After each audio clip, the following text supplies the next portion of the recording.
मैं जानता हूं तुम मुझसे रुष्ट हो भार्गवी। बस एक बार तुम्हारा मुख देखना चाहता हूं मैं यहीं प्रतीक्षा करूंगा। बस एक क्षण के लिए तुम्हारी झलक मिले, उसके पश्चात मैं हमेशा के लिए चला जाऊंगा।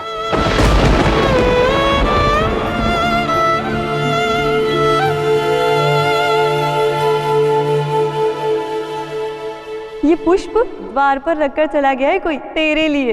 मैंने ही तो भेजे हैं।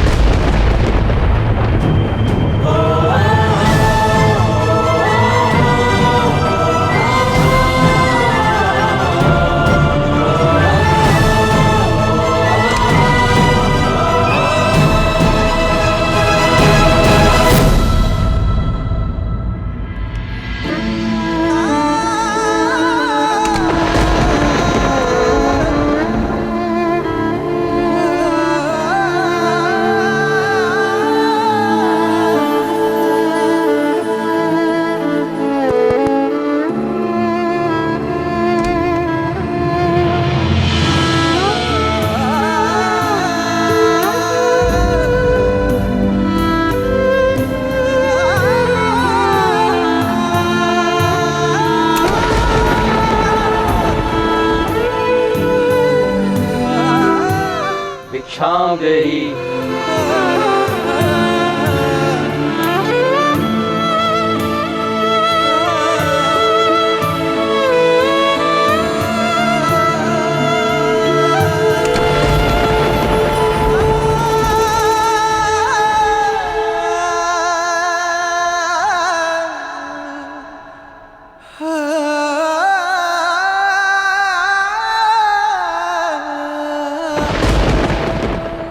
मुझे सब कुछ, सारी वस्तुएं, दूध, माखन, मिष्ठान, सब कुछ श्रेष्ठ चाहिए इस उत्सव के लिए, समझे?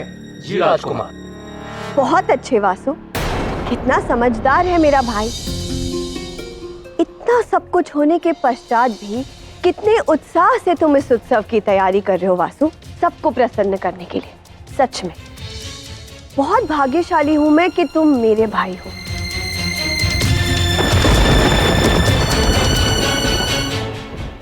भार्गवी का साथ कैसे दे सकते हो वासु?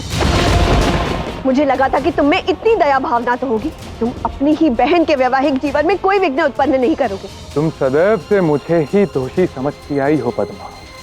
मैं तुम्हारी ही सहायता कर रहा हूं। देखो, अब श्रीनिवास कदापि नहीं मिल पाएगा भार्गवी से।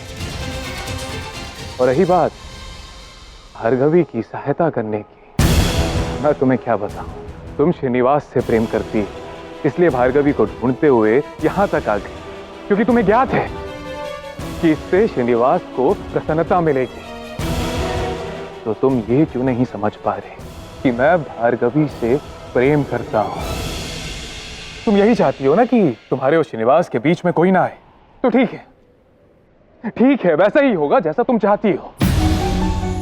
फिर कैसे भी श्रीनिवास को वेंकटगिरी ले जाओ, आनंद से रहो। और पिताश्री से कह देना कि उनका पुत्र वासु तब तक नहीं आएगा जब तक उसे अपना प्रेम ना मिल जाए।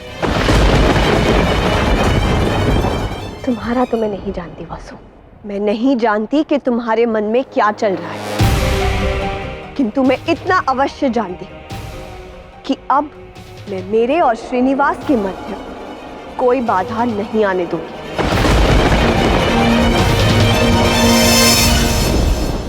मैंने कभी नहीं सोचा था कि वेंकटगिरी छोड़कर करवीरपुर आना इतना अच्छा निर्णय होगा। भार्गवी और श्रीनिवास,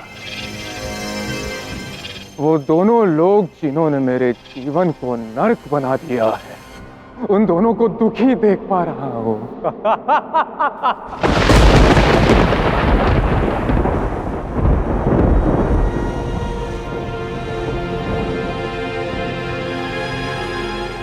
तुम ठीक तो हो श्री? हाँ, बस मन नहीं लग रहा था तो भ्रमण करने निकल आया। मुझे ज्ञात है श्री, तुम आई के द्वार पर भार्गवी की प्रतीक्षा कर रहे थे ना, तुम आस लगाए बैठे थे कि क्षण भर के लिए ही सही भार्गवी द्वार पर आए और तुम उसका मुख देख सको, किंतु वो आई नहीं। और इसीलिए तुम हताश होकर हार मानकर यहाँ चले आए। मैंने बहुत बहुत प्रयास किए गोविंदराज, किंतु भार्गवी मेरा मुख तक नहीं देखना चाहती। मैं समझ नहीं पा रहा हूँ। श्री श्री, मैं बालपन से जानता हूँ श्री, और जिस श्री को मैं जानता हूँ वो ऐसी समस्याओं से भागता नहीं है। मेरा श्री प्रत्येक समस्या का समाधान ढूंढ कर ही मानता है। जब आज तक नहीं माने तो आज इतने महत्वपूर्ण समय पर क्यों हार मान रहे हो? मैं हूं ना तुम्हारे साथ, करूंगा ना तुम्हारी सहायता। मैंने कहा ना कि हम दोनों मिलकर भार्गवी को किसी भी प्रकार मना ही लेंगे।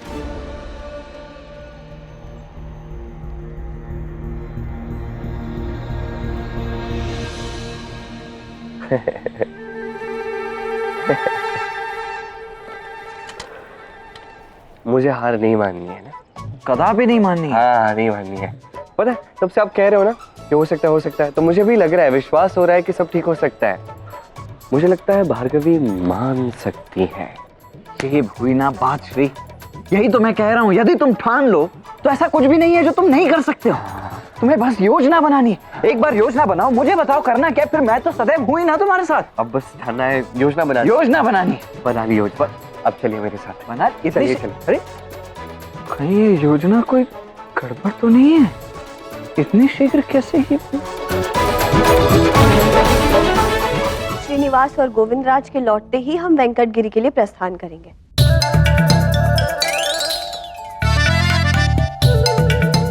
ये देखो, यहाँ तो वेंकटगिरी लौटने की तैयारियां भी होने लग गई।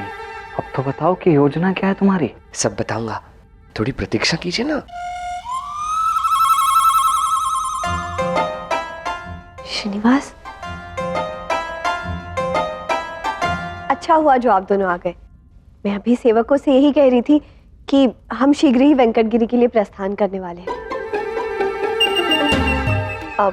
अब यहाँ करवीरपुर में तो हमारा कोई कार्य नहीं है, तो श्रीनिवास उचित यही होगा कि हम वेंकटगिरी लौट जाएं। नहीं पद्मावती, यहाँ अब भी एक कार्य शेष है।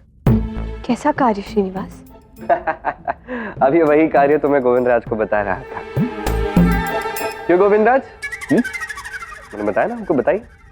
राजकुमारी जानना चाहती है, बताइए ना। देख क्या रहे हैं, जाके बताइए।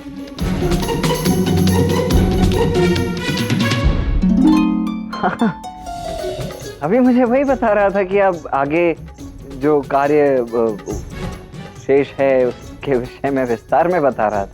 अरे तुमने राजकुमारी को नहीं बताया? चलो शीघ्र अतिशीघ्र राजकुमारी को बताओ जो मुझे बताया तुमने अभी। श्रीनिवास, अब बताइए भी, कौन सा कार्य? यहाँ पास ही में महादेव का एक प्राचीन मंदिर है पद्मावती। अब तुम तो जानती हो मैं महादेव का कितना बड़ा भक्त हूँ। उस मंदिर की बड़ी मान्यता भी है। अब मैंने सोचा यदि यहाँ तक हम आ ही गए हैं तो उस मंदिर के दर्शन कर लेते हैं। यदि नहीं किए तो उचित नहीं होगा।